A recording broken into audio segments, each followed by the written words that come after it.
एक बार की बात है, राजा अकबर व बीरबल दरबार में बैठे कुछ अहम मामलों पर चर्चा कर रहे थे। तभी बीरबल ने अकबर से कहा, मुझे लगता है कि ज़्यादातर पुरुष जोरू के गुलाम होते हैं और अपनी पत्नियों से डर कर रहते हैं।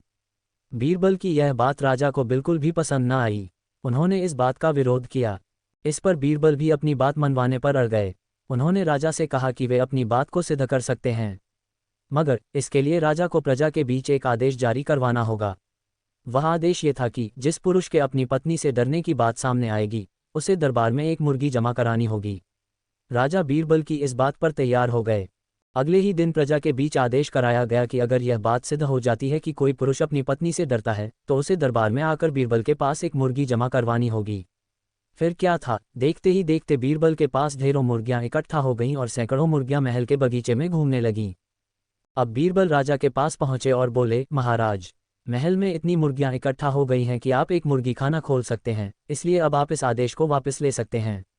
मगर महाराज ने इस बात को गंभीरता से नहीं लिया और महल में मुर्गियों की संख्या धीरे धीरे और भी ज़्यादा बढ़ने लगी। इतनी अधिक मुर्गियां महल में जमा हो जाने के बाद भी जब राजा अकबर बीरबल की बात से सहमत नहीं हुए, तो बीरबल ने अपनी बात सिद्ध करने के लिए एक नया उपाय निकाला। एक दिन बीरबल राजा के पास गए और बोले, महाराज, मैंने सुना है कि पड़ोस के राज्य में एक बहुत की खूबसूरत राजकुमारी रहती है। अगर आप चाहें तो क्या मैं आपका रिश्ता वहां पक्का कराऊं? ये सुनते ही राजा चौंक उठे और बोले, बीरबल, तुम ये कैसी बातें कर रहे हो? महल में पहले से ही 2 महारानियां मौजूद हैं। अगर उन्हें इस बात की भनक भी लगी तो मेरी खैर नहीं होगी। ये सुनकर बीरबल ने तपाक से जवाब दिया, चलिए महाराज, फिर तो आप भी मेरे पास 2 मुर्गियां जमा करा ही दीजिए।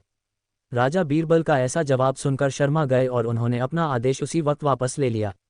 कहानी से सीख। अकबर बीरबल की इस कहानी से हमें ये शिक्षा मिलती है कि बातों की चतुराई से हम किसी भी बात को मनवा सकते हैं। जरूरत है तो बस बीरबल की तरह चतुराई से अपना पक्ष रखने की।